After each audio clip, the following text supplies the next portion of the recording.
So I used to be like, oh, I got Mike. And he's like, oh, you gonna guard me? I'm like, yeah, because you can't dribble. You ain't got, and back then we used to handle. You ain't got no handle. Michael said, I'm going to play another 18. Chuck said, we got a game tonight. He says, I'll be good. We get to the game. David, you got this guy. Charles, you got this guy. Michael, you got this guy. Michael said, no, I got the point guard. What? You don't want to guard the two guard? Michael's kind of leaning down. Michael looked and said, I said I got the point guard. He said some shit about me in the newspaper, and I'm going to get him. And we're looking around like... Michael Jordan is a name that hardly needs an introduction. Even people who have never watched a single NBA game recognize him as the benchmark for basketball greatness. Whenever the debate over the greatest player of all time comes up, Jordan is always front and center. He's not only remembered for his dominance on the court but also for how he influenced culture, fashion, and sports worldwide. Whether you were lucky enough to watch him lead the Chicago Bulls during their dynasty years or only know him through highlights, Jordan's impact is undeniable. But what's just as fascinating is hearing what other NBA legends, his rivals, teammates, and successors, have to say about his presence in the game. Jordan's arrival in the NBA set the stage for iconic battles. At the time, Larry Bird was widely viewed as the league's best player. Their most memorable clash came during the 1986 playoffs, when Jordan's Bulls ran into Bird's powerhouse Celtics, a roster many still consider one of the greatest teams ever assembled. The Celtics had Hall of Famers and elite defenders at every position, yet none of them could stop Jordan. Bird later admitted that the entire Celtics lineup took turns trying to slow him down, but it was impossible. Jordan exploded for 63 points that night, shattering the NBA playoff scoring record. Even though the Bulls ultimately lost, that game was Jordan's announcement to the world. It proved he was more than just a rising star, he was the league's future. The performance symbolized a passing of the torch. When Bird and the Celtics eventually declined, it would be Michael Jordan's league to own, and he delivered on that promise. Incredible playoff performance. I've never seen it before, and I had never seen it after. That wasn't Michael Jordan out there, that was God. That moment became the stuff of legend. It was after this game that fans began calling Michael Jordan his airness. What made it even more powerful was who the praise came from: Larry Bird. A three-time MVP who dominated the league with a mix of skill, grit, and unrivaled trash talk, Bird almost never gave his opponents credit. For him to publicly acknowledge Jordan's brilliance was more than a compliment. It was a symbolic passing of the torch, a recognition that the NBA was entering a new era of greatness. And you can't talk about Bird without bringing up Magic Johnson. Their rivalry defined the 1980s, with their clashes in the NBA Finals shaping an entire generation of basketball. Fierce competitors who eventually became close friends, Bird and Magic carried the league into the spotlight. But in 1992, the world got to see them in a different light. The Dream Team assembled for the Olympics, a collection of basketball royalty that included Bird, Magic, and the man who had already begun to overshadow them, Michael Jordan. Fresh off back-to-back championships and having just dethroned Magic in the 1991 finals, Jordan was already recognized as the best player in the world. But he wanted to make it official. One day during the Olympics, he boarded the team bus, strolled past Bird and Magic, and with absolute confidence told them their reign was over. It was his league now. I want you two to know there's a new sheriff in town, and his name is Michael Jordan. Really? Yes. And we had dominated the league, both Larry and I, and the Celtics and the Lakers for the whole entire, the 80s. And so it was his turn. And so he just sat back, had his cigar, and just said, it's my league now. Wow. And it's like a bad movie. You know what we did, Jimmy? What? We said, Magic and Bird could only nod in agreement. There was no denying it anymore. Michael Jordan had officially taken control of the NBA. That was how the legends before him saw it, but what about the next wave?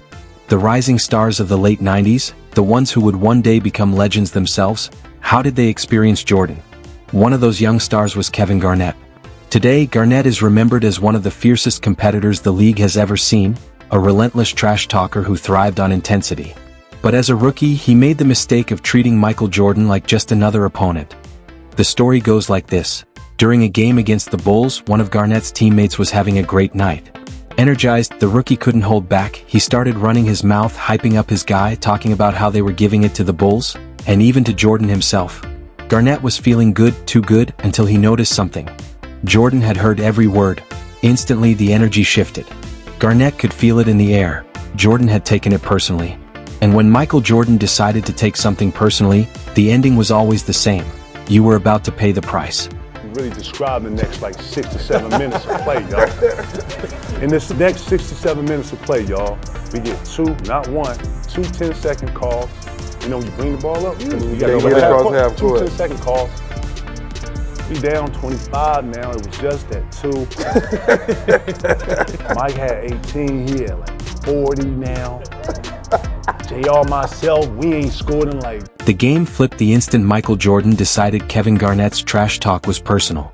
Suddenly, Jordan shifted gears, locking down on defense, suffocating every possession, and then slicing through the Timberwolves with effortless scoring on the other end. It wasn't just basketball anymore, it was punishment. Minnesota had no answers. The Bulls unleashed a furious run, and the game slipped completely out of reach. Garnett later admitted that he and his teammates were drained, overwhelmed by Jordan's intensity. More than anything, he remembered the regret, the realization that his rookie trash talk had awakened the fiercest competitor the sport had ever seen. My bad, dog. I'm sorry, man. I'm sorry. He like, it's cool, man. I told you, just shut your ass up, man. You're not funny. So you got in between the Gatorade there where you like, damn, and next thing you know, we over there like this. And Mike came down. Okay, young fella. Okay, damn, young fella. Damn, y'all done? From that night on, Kevin Garnett learned a lesson he never forgot. Mess with the bull and you get the horns? But to truly appreciate Michael Jordan's place in history, you have to look even further back, before Bird and Magic, before the modern era of highlight reels and global fame. At a time when the NBA was ruled by dominant big men, there was one shooting guard who broke through and carried the league on his shoulders. Jerry West. West's influence was so profound that his silhouette became the NBA's official logo, an immortal stamp on the game he helped define. More than just a legendary scorer, he was universally respected for his love of the sport, his relentless drive, and his genuine admiration for greatness wherever he saw it. Off the court, his eye for talent shaped dynasties across multiple generations. On the court, his word carried weight. So when Jerry West praised Michael Jordan, it wasn't just a compliment, it was validation from the man who once set the standard for guards in the NBA. Like Michael Jordan, he and I are friends. And he never changes. This guy has done more spectacular things than any basketball player I've ever seen. And the thing that people don't realize is some of the stuff he could do.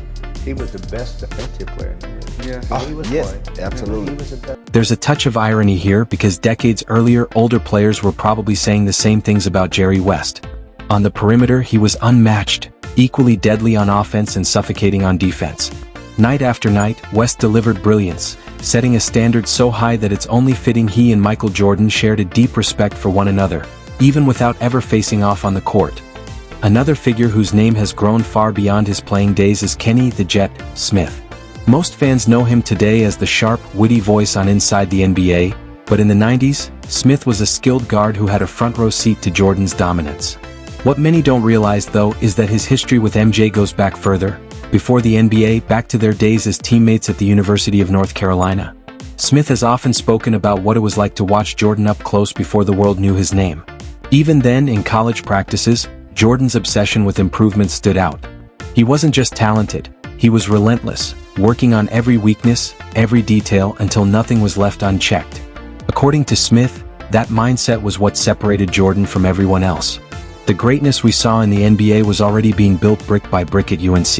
Get mad. Like, his stuff is not an accident. Like, it's not like, oh, he was gifted. No. He was the most fundamentally sound player that ever played the game. If you watch the videos, his left hand is in the correct passing lane. His footwork is impeccable. Offensively, his jab step is always ball moved, feet stay still. Like, all of those things were all the time. And then he was the best athlete. Most guys who were that athletic didn't rely on it. On Draymond Green's podcast, Kenny Smith pulled back the curtain on a side of Michael Jordan most people never saw. According to Smith, the young Jordan wasn't flawless. In fact, his ball handling was a clear weakness early on, something Smith himself could exploit in practice. But that's also where Smith witnessed the defining trait that separated Jordan from everyone else: his obsession with improvement. Jordan didn't just acknowledge his flaws, he attacked them. Smith recalled summers where Jordan would spend endless hours drilling the same moves, hammering away at every weakness until it disappeared.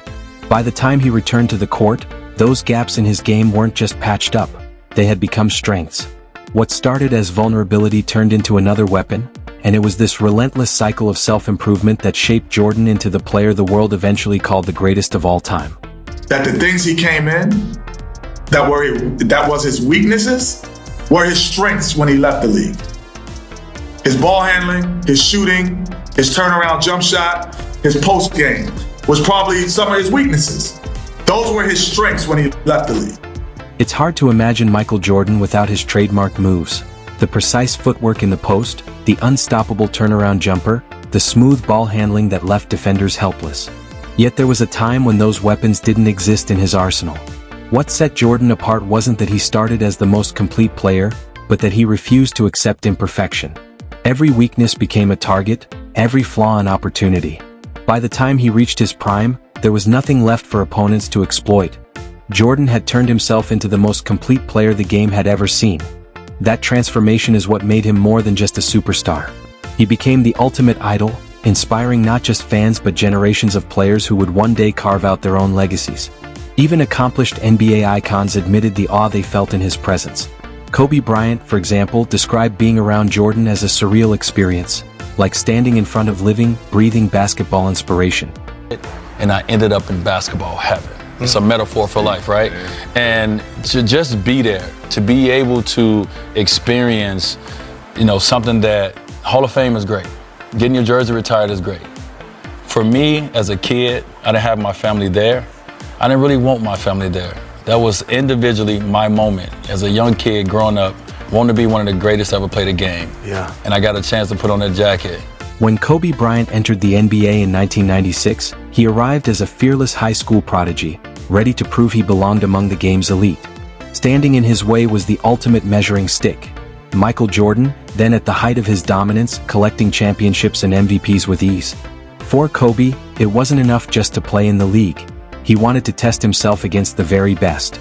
Jordan wasn't just an idol, he was the standard Kobe set out to match and eventually to surpass. I used to ask him, what's it like to guard Mike? Mike? You mean Black Jesus? I'm like, what the fuck? Black who? Oh, we call him Black Jesus. Or you can call him Black Cat. I'm like, I'm gonna call him fucking Mike. That's his fucking name. So the level of fear that he inspired in others was insane. Wow. And I would tell him, I said, when I face him, we're gonna go at it. He says, oh, you don't wanna do that. I'm like, what? This moment highlights two truths about these legends. First, Kobe Bryant entered the league without fear. As a teenager, he carried himself with more confidence than many veterans, convinced from day one that he belonged among the greats. Second, Michael Jordan's presence in the 1990s was unmatched. He wasn't just the best player, he was an aura, a force so dominant that his very name carried weight in every conversation about the game. That's how completely he ruled the decade. Yet not everyone credits Jordan alone for that dominance. Some argue the Chicago Bulls, as a team, were just as responsible for their dynasty. One voice that strongly supports this perspective is surprisingly close to the story, Scottie Pippen. Jordan's most iconic teammate, his right-hand man through 6 championships, shocked fans when he openly criticized MJ's style of play. In a TMZ interview, Pippen called Jordan a flawed player, challenging the idea that he carried the Bulls by himself. And one player can't do it. Like, I seen Michael Jordan play before I came to play with the Bulls. You guys seen him play. He was a horrible player. He was horrible to play with. He was all one-on-one. He's shooting bad shots. And all of a sudden, we become a team and we start. Maybe Pippen's comments shouldn't be all that surprising. At the end of the day, he was seeking more recognition for his own contributions as Jordan's greatest sidekick. And if anyone was qualified to speak on Jordan's game, it was Scottie Pippen. He shared the floor with him longer than anyone else. But criticism of Jordan wasn't limited to his own teammates. Another perspective came from Robert Horry, better known as Big Shot Rob. Unlike most stars of the 90s, Horry managed to win championships without ever wearing a Chicago Bulls jersey, which already made his voice stand out in the conversation. His take on Jordan is fascinating because it flips the usual script. We're used to hearing stories about Jordan striking fear into opponents, but according to Horry, there was actually a player who could flip the tables and make Jordan uneasy. it was Hakeem Olajuwon. He used to call us, I'm scared of the big African because he's from Nigeria. That's what he used to say because, and the people out who are Chicago Bulls fans, I know this question comes up a lot. They always wonder, those 2 championships we won in Houston, would we have won them with Michael Jordan would have been playing? The answer to that question is yes, because they couldn't stop Olajuwon. We might not be able to stop Jordan. A matchup between the 1990s Houston Rockets and the Chicago Bulls would have been a dream series. 2 dynasties colliding, with Hakeem Olajuwon standing as perhaps the only superstar capable of challenging Michael Jordan's flawless finals record. Jordan's 6-0 record on the game's biggest stage remains one of the rarest feats in sports, a pillar of his claim as the greatest of all time. That it's that perfection that often fuels the GOAT debate with LeBron James. While LeBron's career has produced staggering numbers and historic achievements, his finals losses continue to spark controversy among fans. Even in 2017, during another grueling finals run, LeBron was being compared to Jordan as he shattered record after record. Yet when asked about MJ, LeBron's answer revealed the truth of his perspective. He wasn't focused on surpassing him. Instead, he spoke with pure admiration, calling Michael Jordan his ultimate basketball idol. Leg sleeve on my leg and folded it down so you saw the red part. I wore black and red shoes with white socks. I wore short shorts so you could see my undershorts underneath. I didn't go bald like Mike, but... It's refreshing to see LeBron James speak so highly of Michael Jordan, even with the endless GOAT debate that constantly pits the two against each other. If LeBron himself openly acknowledges Jordan as his idol, doesn't that speak volumes about who truly stands at the top? Shifting back to Jordan's playing days, one of his most memorable on-court rivals was Reggie Miller. Known for his sharp tongue and fearless competitiveness, Miller was never afraid to stir the pot, even against the very best. As a young player, he decided to test his luck by talking trash to Michael Jordan. Predictably, it backfired. Jordan didn't just take the words to heart. He used them as fuel, and Miller quickly discovered the hard way that provoking MJ was a mistake few survived unscathed. Kind of looks at me and starts shaking his head. So at half, I have 10 and he has 4 points, right? I'm doing all this talking. He's like, okay. Into the game in the second half, he ended up with 44 and I ended up with 12. So he outscored me 40-2. And as he's walking off, he's like... Reggie Miller learned his lesson the hard way. Michael Jordan was not the man to test with trash talk. With MJ, it was like flipping a switch, one word of disrespect, and suddenly he was in full takeover mode. What made it even more remarkable and sometimes almost comical was that Jordan seemed to feed off the trash talk. The more you tried to rattle him, the more dangerous he became. That ruthless edge defined his mindset. Jordan wasn't just talented, he was merciless, and his rivals knew it. Patrick Ewing, one of his longest-standing adversaries, once underscored this when asked to compare Jordan and LeBron James. To Ewing, and to so many who faced him, Jordan wasn't simply great.